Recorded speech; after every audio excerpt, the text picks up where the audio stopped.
Selamat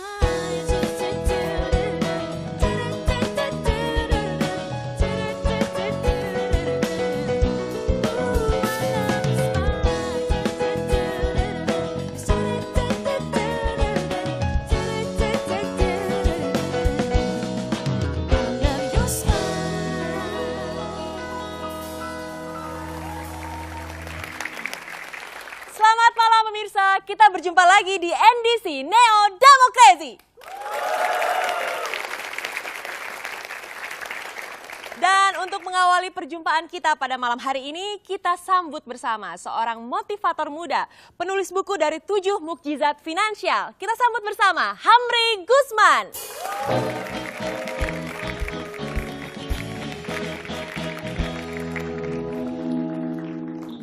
Motor balap dipacu pelan-pelan. Ternyata pengendaranya si gadis manis.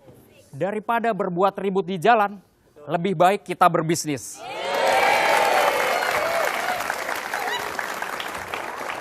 Selamat malam pemirsa Metro TV dimanapun Anda berada. Bersama saya Hamri Gusman. Wah, antusias sekali nih, luar biasa ya. Sudah tidak sabar rupanya. Bersama saya Hamri Gusman, kita akan membahas topik kita kali ini adalah mengenai geng motor dan Hari Kartini. Wah,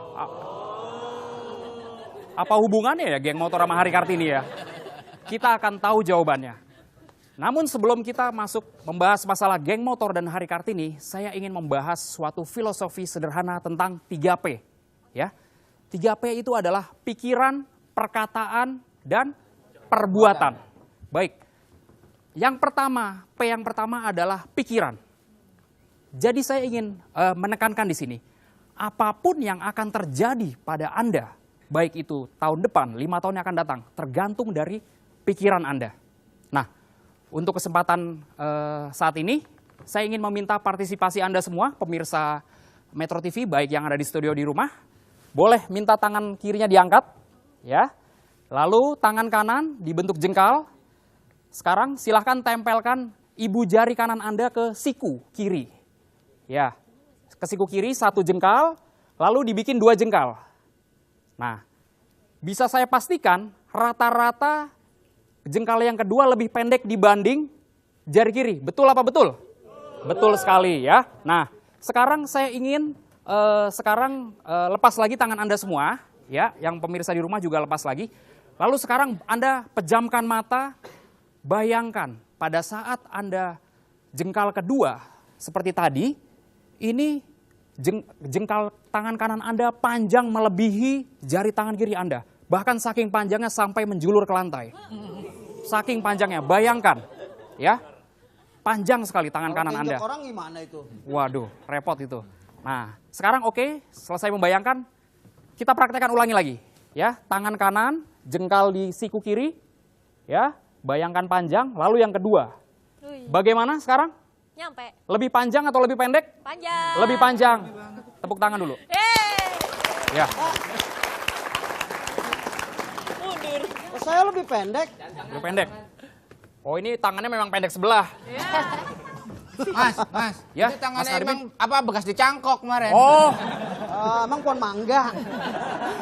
ya pemirsa, itulah. Berhati-hatilah dengan pikiran Anda. Apa yang menjadi pikiran Anda, itulah yang akan Anda alami. Lalu yang kedua, P yang kedua adalah perkataan. Oleh sebab itu, saya membutuhkan 2 orang volunteer. Saya mohon Mbak Melani dan juga Mas Mucle silahkan berkenan untuk maju. Kita kasih tepuk tangan untuk Mbak Melani dan Mas Mucle. Ya. Silahkan Mbak Melani diambil gelas yang tulisan baik. Oh ini? Ya. Dan Mas Mucle diambil gelas tulisan buruk. Emang nasib, udah terima aja. Ya, Ya ampun. ini hanya contoh ya, ini hanya contoh ya. Mohon berdiri di sini Mas Mucle, ya. Bisa tukeran nggak nih? Enggak. Udah Ya, Mbak takdir Melani, ya. geser. Oh saya jauh-jauh. Ya.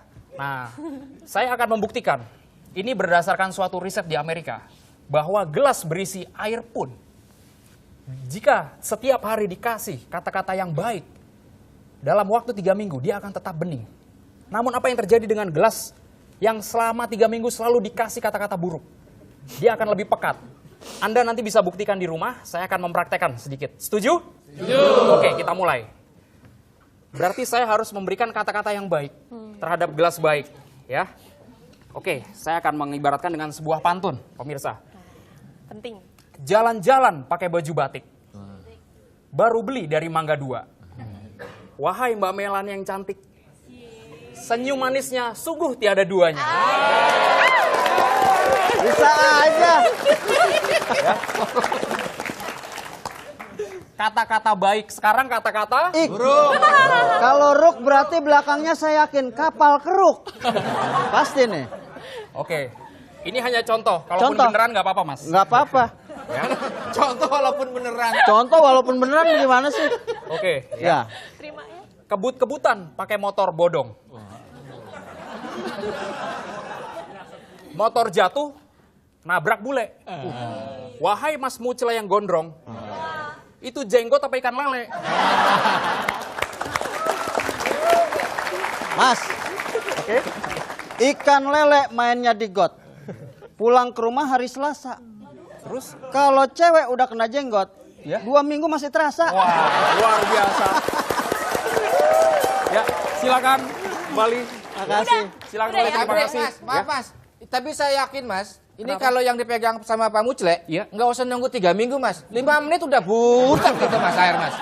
Ah, lagian suruh megang gelas. Saya kirain abis itu bawain sirup, bawain es batu. Emangnya apa? Oke, luar biasa. Nah, itulah. Aduh. Berhati-hatilah dengan kata-kata. Karena apapun yang Anda katakan, baik kepada anak Anda, kepada diri Anda sendiri, itulah yang akan terjadi. Dan sekarang saya akan membahas P yang ketiga, yaitu perbuatan. Pemirsa, dimanapun Anda berada, saya ingin bercerita sedikit mengenai nelayan tradisional di Jepang. Dahulu kala, mereka menangkap ikan salmon untuk dijual ke pabrik sarden. Namun dalam perjalanan dari pabrik sarden dari pantai menuju pabrik sarden, 40% ikan salmon itu mati. Karena apa? Karena ikan-ikan salmon ini hanya diam, statis, tidak bergerak. Akhirnya sang nelayan pun mencari akal bagaimana caranya supaya menekan angka kematian. Apa yang mereka lakukan? Mereka pun memasukkan seekor anak ikan hiu. Dan apa yang terjadi? Ikan hiu terus berlari-lari mengejar si ikan salmon. Akhirnya ikan salmon pun terus bergerak. Dan ajaibnya pemirsa, ternyata tingkat kematian dari 40% bisa ditekan menjadi 5%. Nah, apakah yang bisa kita pelajari dari makna ini? Yang bisa kita petik adalah pikiran kita, perkataan kita tanpa didukung oleh tindakan yang positif, tanpa didukung oleh pergerakan kita yang agresif, antusias, semangat, itu akan sia-sia. Tapi jika Anda bertindak, Anda harus ingat, sukses hanya tinggal menunggu waktu. Dahsyat.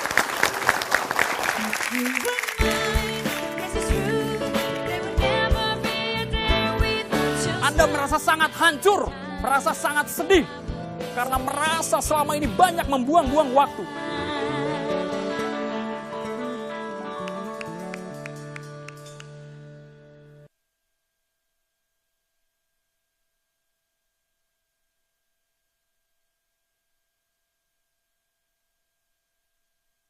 I don't wanna burn you really, oh, but I love you, I love you, I love you.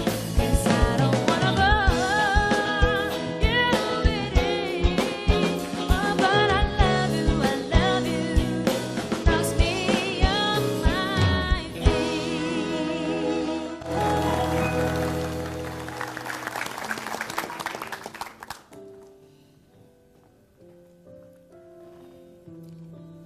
Pemirsa, saat ini saya akan membahas mengenai seorang Kartini. Seorang Kartini yang ada di dalam keluarga kita. Tapi terkadang jasanya justru terlupakan oleh kita sendiri. Ya, siapa lagi kalau bukan ibu kita tercinta. Saya ingin bercerita sedikit mengenai perjuangan ibunda kita tercinta saat melahirkan kita. Apakah Anda tahu, ibu kita 9 bulan 10 hari dengan kondisi yang sangat berat. Terus berjuang agar kita bisa lahir dengan selamat. Bahkan ia rela membantu ayah kita untuk mencari nafkah. Demi memenuhi kebutuhan hidup keluarga kita. Dan ingatkah Anda, apa yang terjadi pada saat hari kelahiran Anda? tangis bahagia dan haru mengalir deras di pipi ibunda kita. Karena kita bisa lahir dengan selamat. Lalu, apa yang terjadi kemudian? Dengan seluruh energi susah payah ia membesarkan kita. Bahkan ia siap mengorbankan nyawa agar kita bisa berdiri di sini sampai hari ini. Sekarang, bagaimana balas budi kita terhadap mereka? Pemirsa sekalian, sekarang saya ingin mengungkap sedikit bahwa ibu kita benar-benar telah berbuat banyak terhadap kita. Ibu kita siap mengorbankan apapun demi kita. Sekarang saya mohon kita semua bangkit berdiri. Saya mohon pemirsa baik yang di studio dan di rumah bangkit berdiri.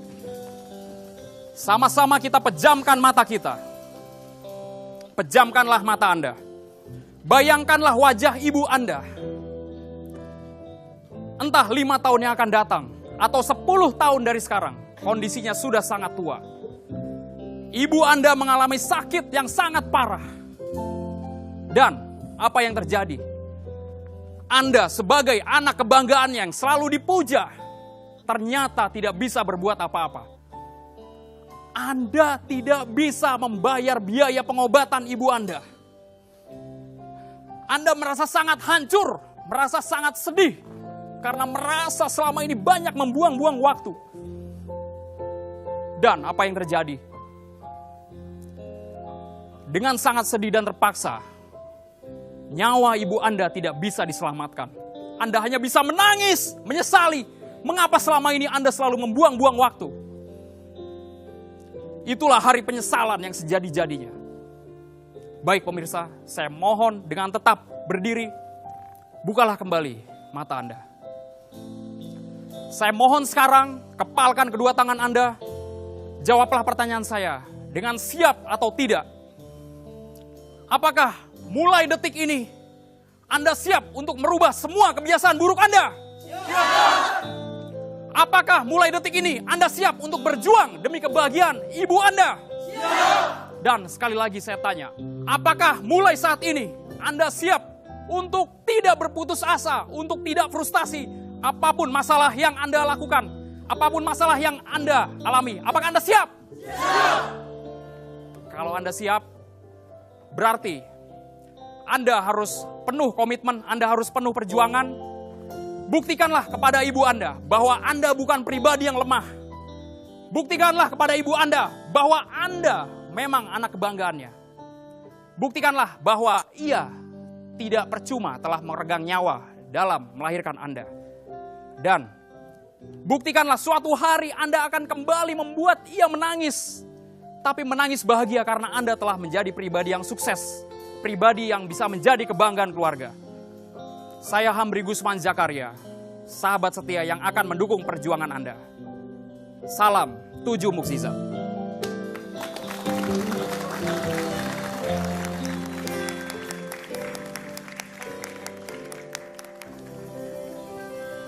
Mas Hamri, aduh, saya terharu. Saya juga sampai, Banyak teman-teman di situ juga yang sepertinya terharu ya, sudah mulai berkaca-kaca. Tapi waktu pertama tadi bayangin ibu, Mas Ngademin bayangin ibu kos. Jadi konsentrasinya. Iya. Anak kos ya? Iya, belum bayar 3 bulan. Kebetulan ibunya punya kos-kosan, jadi ingat ibu kos gitu. Mas Hamri, di tangan saya ada buku 7 Mukjizat Finansial. Ya. Buku ini punya hal yang spesial sepertinya Mas. Saat di launchingnya, diadakan di mana sih Mas? Jadi saya melakukan launching buku 7 Mukjizat Finansial ini di dalam Lembaga Pemasyarakatan Salemba. Di hadapan 100 orang narapidana dari berbagai background kasus. Jadi alasan utama kenapa kok saya melakukan launching dan memberikan seminar motivasi. Karena Mbak Email dan Mas Yuel bisa bayangkan, para narapidana bertahun-tahun tinggal di dalam lapas, mereka butuh sekali motivasi. Sementara setelah bebas, tidak ada satupun yang mau menerima mereka bekerja. Mereka mau bisnis tidak bisa usaha, tidak punya modal.